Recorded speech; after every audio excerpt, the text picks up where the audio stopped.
Hi, everyone. It's Kate Byars, founder of Corporate Women Unleashed. I'm super excited today. I have Wendy, who is the head of project management for her company, and she is a graduate of Corporate Women Unleashed. And she's going to share a little bit about her success story. She's been an incredibly committed client. She's done all the heavy lifting that's really required to change how you operate. And so, Wendy, thank you for being here, sharing your story, because I know it's going to be really meaningful to other women out there. So appreciate you being here today. My pleasure. Awesome. Good. Well, let's start out. We were just chit-chatting before we hit record, but what I wanted to talk about was really results. Like, where are you now 8 weeks later? What would you say are your top 2 or 3 sort of outcomes from the work that you did with us? Sure. My outcomes, first and foremost, is time. So on average, I'm experiencing 10 to 12 hours of free time a week. Second is awareness. I'm fully present in everything that I commit to, saying no to things that I shouldn't be involved in or can't commit 100% to. And it's been amazing to me how much I hear now that I'm actively listening and engaged. And the third is connection. So particularly with my husband, being more present at home. My kids are both in college, so they, have had the benefit. They've had a couple of trips home since I started the program. But mostly for my husband, really free and talking, joking, spending time together, and even financial discussions have gotten a little bit easier. Oh my gosh, because you have headspace and you're present, and it's not just, yeah, I love that. Oh my goodness, that's great. Has he noticed a difference? I'm just curious. I always like to find out about the husbands. Yes, he has. He hasn't actually acknowledged that it's the program, but he definitely is, he's just in lockstep with me, making himself available, understanding that, expressing himself in a much more direct way. So acknowledging he has needs as well, and we need to really work together to figure out, how we continue to grow as a couple. Oh my gosh, Wendy, I love that. Okay, so 10 to 12 extra hours a week that you've pulled back into your personal life. That's significant. So that's congratulations. What are you doing with it? Like, where is that going? So I am volunteering a little bit more, reading, taking more time for myself. This is kind of silly, but I actually take baths. Yes, I love that. Like taking time to relax in the bath, and now I do that with bubbles. So, and then I think it's more just being home. For me, I just don't spend quality time at home, and I am giving myself permission to not rush outside, to the next thing. I'm really just doing stuff around the house. And this is so silly, but I have found myself much more engaged with cooking meals and doing really good things for both of us that are healthy, keeping things more organized. I just being on top of things at home, which I probably allowed to, I let it slip because it was lower priority. Right. Because work always came first and home was always second. Yeah, right. No, totally. Okay, cool. So that's phenomenal. What was going on for you before you came into CWU? Give us a little bit of color or flavor. Sure. I was working 70 hours per week or more, and still feeling like I couldn't keep up with all the demands. Yeah. My work pretty much dominated my existence. It took priority over everything, and I found myself less and less engaged with my family, and finding it difficult really to engage in conversations because my mind was elsewhere. Sure. So it really was a family trip to drop our son off for his freshman year in college to Florida. And when we got home, my husband asked me actually, was there something wrong because I was quieter? And I realized, that's probably when I started to realize I was slipping into some old behaviors. Ah, got it. Because you had been through this before, right? And sort of saw yourself, now work is escalating again. Kids are leaving for college, and I'm going back to those old habits of work's coming first. Yes, for sure. That's exactly what happened. Ah, got it. Okay. So why was it important for you to fix that? Or what was obviously that was the warning sign or the flag, when your husband asked you that, but why was it important for you to address it? Yeah, really, I'd say that my personal life and my health were beginning to suffer again. So, sleep wasn't going well. And just, I started to become very disinterested in a lot of things outside of work because I just couldn't let my mind release from the responsibilities I had here. Wow. And then, so now you're saying that you have this greater awareness. So is that where that awareness is really coming in? Like, what are my priorities? Where am I putting my attention? How is that showing up for you? Yes, that's a good question. So it's setting priorities and following through on my priorities in that order, as well as I've gotten so much better about setting expectations with others that ask things of me. Even my boss, and engaging, not saying yes to everything right away, and having the conversation. How urgent is this? Is this, is my work dependent, holding you up in any way? So we can have that dialogue, and it's been really super, because he's admitting that it doesn't always have the sense of urgency he presented it. Right. Really, I love really. it. Just getting that clarity from him, just asking, hey, where are you at with this? And then finding out you don't have to get all spun up and get this done maybe tonight or in the next 48 hours or whatever that arbitrary timeline is. Yep. That's beautiful. That's exactly what's happened. Yep. Yeah. And you had mentioned, I can't remember if I was reading it through some of the things you'd sent to us or in the chit chat, but how is this showing up different for you and your team as a leader of the team? It's been awesome. I'm much more clear in my communication. I'm present. I'm inviting them to have more of a say, contribute what they want, as opposed to just really the leadership of command and control. It's much more collaborative. It's much more servant leadership. Mm-hmm. And they want to step up. It's been a little bit of a culture change for them, because historically our department has come from a place of command and control. Wow. And and even before my time is really what I was trying to emphasize there. So I think it just, everyone has to break from old feelings, the way things were, that really, the approaches and behaviors kind of are set. And it takes all of us to, have the lines of communication be open. And I'd say the other thing is, I don't wait for, really a day to go past if I have feedback for somebody, positive or constructive. I am reaching out and having the conversation. I'm sending a summary email just so that we have, we're on the same page, and it has been amazing. Quite amazing. And it's not my team, it's literally other people that we interact with, and there's as part of project management, our clients are our internal stakeholders, right? Our sponsors, our project teams. And so we're in a pretty visible role throughout the organization. So it's really helping, I think, on modeling the collaborative, influential leadership we really need to be displaying in everything that we do. I love that. And do you find also that your emotional state, like your mind and your emotional state, is quieter? Because instead of festering about these issues or being anxious about these issues, you get in, you're able to just deal with it, move forward, and just move through whatever challenge is in front of you. Right. I do think I've probably said this to you a couple of times, Kate, because it's remarkable to me. I'm working on the hard stuff faster. So there's no more procrastination. I guess I, in the past, wouldn't have necessarily categorized it like that, because I really needed time to get my head around it. But now it's just, I know I need to, I have confidence to just hit it straight on. Yeah.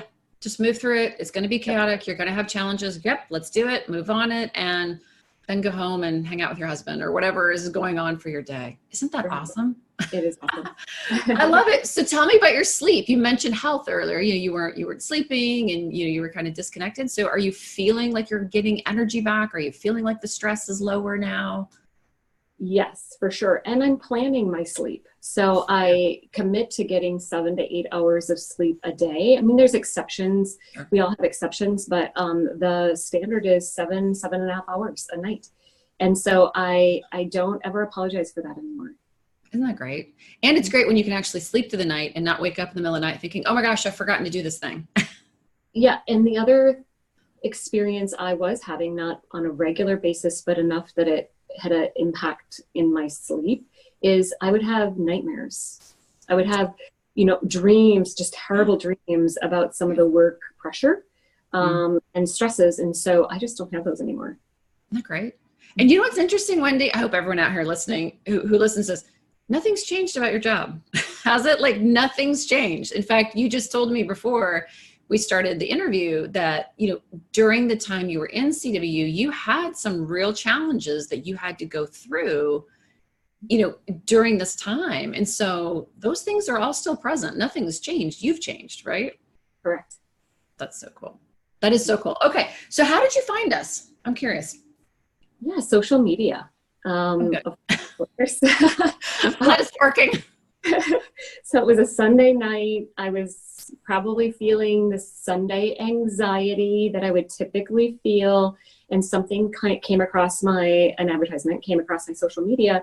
And so I was intrigued instantly. I had decided that, you know, there is a different way than leaning out, which is what I had done 7 years ago, to really know my kids. And I just figured as I was leaning back into my career with the kids now in college, there's just got to be a different way. I look around and I see people being able to do this. And, you know, my perspective is that they, you know, do have a balance and are living a fulfilled life. So just out of intrigue, I, you know, signed up for a call for the very next day. That's something I know about my behavior is that in my decision making, when I'm feeling something, I need to act. And so I did. And so I stayed late here one night and had the call with Jamie, and certainly didn't know what I was going to get myself into for the most part, but did a little homework, watched a video such as this, was convinced. I think there was 3 people, and I just really was willing to invest in myself that way. That's awesome. That's awesome. And I love how this happens a lot, actually. You watched the initial, you know, you saw the initial ad the night before, then you took an action. The next day you're on the phone, and then you're a client, like boom, boom, boom. Mm-hmm. That's amazing. And really not knowing that right then wasn't a perfect time for me to enroll, because I had a commitment to do a leadership conference in Orlando, Florida. So I thought I had bit off more than I, you know, really could fulfill. But I was just so committed and really convinced that it was the right time. So, and it worked. And you were hugely committed, Wendy. I mean, you really did apply yourself and continue to find, how do I find time to work on myself and create what I want, which is amazing.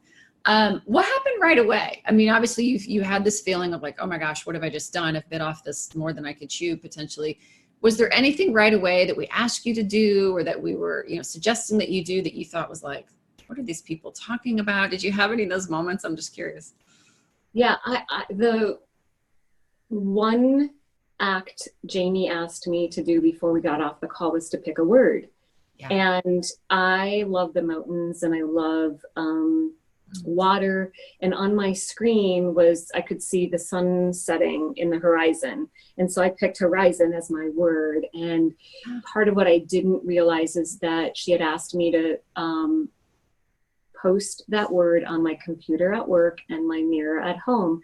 And really just the prominence of that word in front of me, so obvious, right? It was a constant reminder for me throughout the 8 weeks, and I still have it up on my computer today and on my mirror.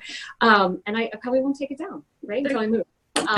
So it's that commitment you're making to yourself, and that word of my horizon is about, in 5 years, I want to be on my own in a consulting business. So I, know that I had to change some of my behaviors in order to feel like I could really become an entrepreneur and have that balance that I'm really looking for. Oh, I love that. I love that, Wendy. So that's really cool. Okay. So horizon was kind of your word. What about some ancillary, I guess, results or anything happened? I mean, you talked a little bit about your husband, and you're talking about sleeping, because obviously from the career standpoint, what you're talking about is you're working less, but you're having greater impact. You're leading and becoming, you're from that place of influence versus just driving. Anything else that you're seeing around you? I mean, just a different state of being, different level of confidence. I don't know.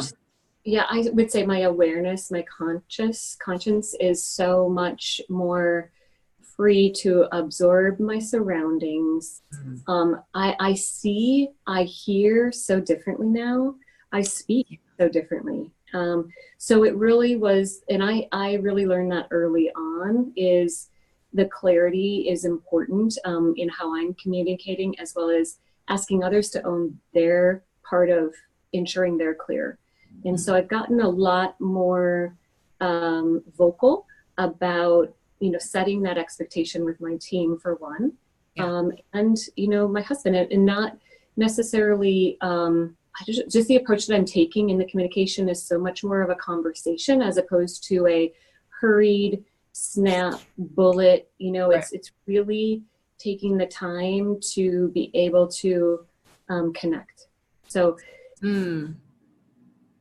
I love that. Hearing someone else's perspective and being able to honor that perspective instead of, I think when we are so crazy busy, all we do is have time to try to get to the next thing, and we can't really hear people. And so what you're saying is you can actually hear someone else's perspective. And I would imagine that is making not only your relationships really more special, because you can, whether it's with your colleagues or your boss or your team or your husband, it's like, wait, I'm actually hearing you. Like, this is what life is about, is this interaction. Wow. Right. It's no longer survival to me. Yeah. It's really meaningful communication, connection, relationships. I really, I don't hurry through things like I used to. At the end of the day, and I think one of the clear takeaways I got out of this program is being able to say that I tended to work until 10 o'clock. Really, I tended to work until I knew the alarm was going to go off here. At times, I'm not every, but it was getting quite frequent. And I remember through one of our Friday calls or whatnot, just really becoming aware that our brains can only, process effectively for a period of time. And so I would give myself, maybe it'd be 6 o'clock in the evening, and I'd say, okay, I'm going to spend 1 more hour. So it's very practical application for me. I'm going to spend 1 more hour, and whatever I get done, I get done. And I have repeatedly, respected and adhered to that kind of setting a goal and leaving. And then the next day, I'm not as, I'm much more aware, fresh. My thoughts are much more, innovative, creative. Totally. I just really have found that, working almost sometimes, 24 hours a day is just, it's just not good on any account. Yeah, no, I totally agree. I didn't get that for a long time either. I grind and grind and grind, and I was so proud of myself for grinding. And I didn't realize that I was actually, less and less and less effective over time, because you just can't, that's just not sustainable. So. Right. And I would get a second wind, right? So I'm like, oh, I just have to pull through this. Yeah. Like, I'll have a second wind. And and I would get it, but I would be exhausted the next day. Yep. And literally I would just hang on for the weekend, and then I'd sleep in until 10 o'clock on Saturday mornings. Now it's like, I'm up at 5:30 every Saturday because that's just, I don't need the extra sleep. Isn't that awesome? Because you're in control of your life. Your work's not in control of your life anymore. Oh my gosh, Wendy, that is so cool. Last minute thoughts, for someone else who might be, watching this, considering, what's going on in their own situation, anything you would share or want to leave with someone? Yeah, so there's 2 things probably. Don't think for a minute that you need to lean out like I did 7 years ago when I thought it was the only option. This program will provide anyone that's willing to invest the time and the energy and be committed the perfect opportunity to find the balance and the fulfillment that you're looking for. And then the other is just really invest in yourself, and don't hesitate to do that, because with that comes growth and, a transformation that you might not even think is possible. Yeah. Oh my gosh. I love that. That's like music to my ears. Wendy, thank you so much. I want every woman to know that, we don't have to suffer in our success. It really can be redefined. And that's what you've done, and you've done a brilliant job. I'm so happy for you. I'm happy for all the people you're going to impact, because you're now role modeling what's possible. And just happy about what's ahead for you. So I'm looking forward to staying in touch. Thank you so much again for being here. I really appreciate you sharing your story. Super successful. And thank you, Kate, to you and the team. It's been awesome. So awesome. Thank you. Absolutely.